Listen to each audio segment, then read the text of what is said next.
So, Michael, of course, we were talking earlier about the how the carrier deal essentially is rather problematic insofar as it creates a precedent for a president's policy. I mean, I guess the lack of policy and more just whimsy. And aside from it being a lot of bluster and not nearly as helpful of a so-called deal, this lack of process, this refusal to make it a policy, this idea that you can pick and choose. Mike Pence this week, I should say at the beginning of the week, was on one of those weekend talk shows, and he was asked, like, what, are we going to see more of these carrier deals? Is this going to be policy? And Pence himself said, like, well, I think it's going to be a day-by-day type of situation, Right. Which, I mean, it's literally going to be, I don't know, governance by temper tantrum? I mean, what? How does even one, I can't even wrap your head around Governance by temper tantrum, self-interest, and threat. I mean, those are kind of the clear metrics. If you offend me on some level, that could get a response. If there's an opportunity for having a stunt or self-interest, that will get a response. And then I just like to sort of randomly throw my weight around. Right, and to the extent that part of the problem when you don't have a policy like this is that you've got a lot of companies out there who are saying, like, well, okay, how do I get a deal like this? How do I get this tax benefit? And on top of which, I mean, they're all going to be racing up to be the next promotional tool for Donald Trump if they can get a massive tax rebate.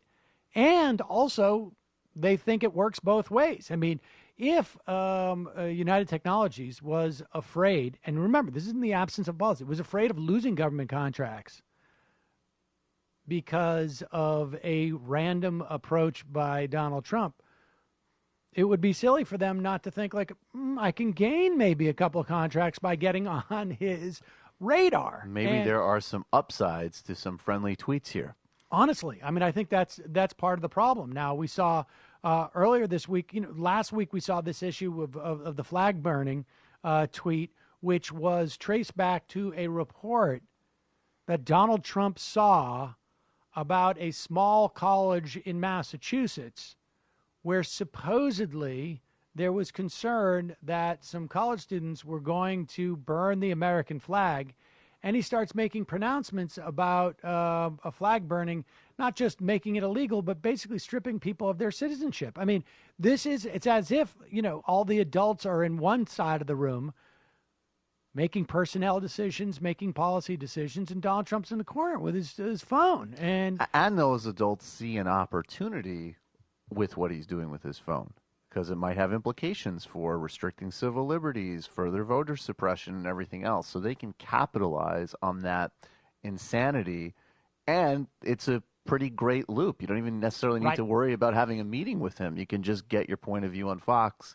He'll digest it, and there you go. Well, let's talk about what happened earlier this week. And it was, I mean, I know some sort of level-headed foreign policy people who have been working on the sort of the Chinese portfolio for years, and they got pretty freaked out this week by a series of tweets that Donald Trump put out, and the fact that Donald Trump started it all by according to him, taking a surprise random phone call from Taiwan, from the leader in Taiwan, congratulating him on becoming president, and then just claiming on Twitter, like, why wouldn't I take that phone call? But it's not really quite that simple, is it?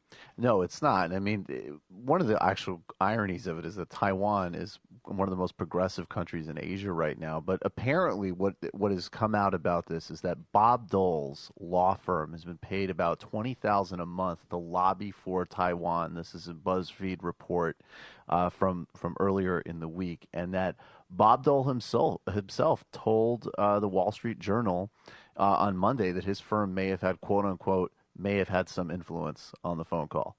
So there's the sort of pipeline there to what made that call happen. The other thing that's really we should really break that down, because when Bob Dole says we may have some influence on that phone call, it's not the making of the phone call. Right. The influence is on the receiving. Right. Those people can place calls. Anybody can place it. Look, you and I right now could start trying to place Hello, calls to the White House. Right. But whether or not the phone gets picked up, that's a different story. Now that may explain why Bob Dole was one of the early Republican old guard guys.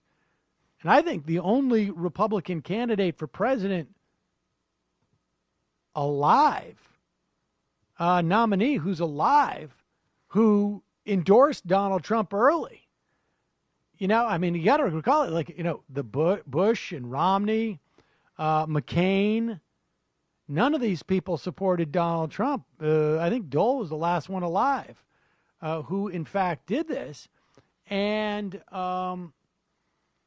that's probably why. But we explain to people why it is so tenuous that Donald Trump would answer this phone call and then go on the Twitter to brag about it. Well, the sort of big picture of relations with Taiwan is that we have this posture of basically intentional ambiguity about it. So we try not to offend Chinese sensibilities. In 1979, we actually recognized Beijing as the official capital of China instead of Taipei.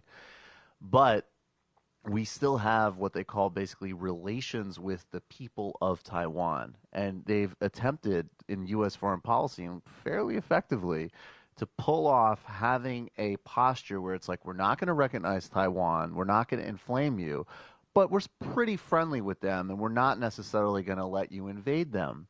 So there's a lot of balancing acts that are required here, and also on the Chinese side. So when China first put out in the People's Daily, China tried to actually, from their perspective, handle this pretty delicately, and they even framed it, which is funny in light of Dole's quote, as, oh, he was tricked into taking that call by the Taiwanese. It's not really his fault. Of course, the idea that I would be tricked into doing anything makes Trump livid. So Trump goes on this massive Twitter tirade about China manipulating currency and all the other issues that he's campaigned on. And this is one of those few areas in foreign policy where it's like the sort of stereotype of serious people who need to do delicate games actually does apply. And he is running like a complete lunatic through all of it. Right. And the presumption, of course, and the assumption is that the Chinese government has some domestic concerns that are compromised if they're seen as giving Taiwan too much wiggle room or, I guess, sovereignty. All right, look, we got to take a break. We'll be back in the next hour to talk about Trump's personnel, just as terrifying, if not more so. And, of course, that's directly related to policy. We'll be right back after this. Ring of Fire Radio.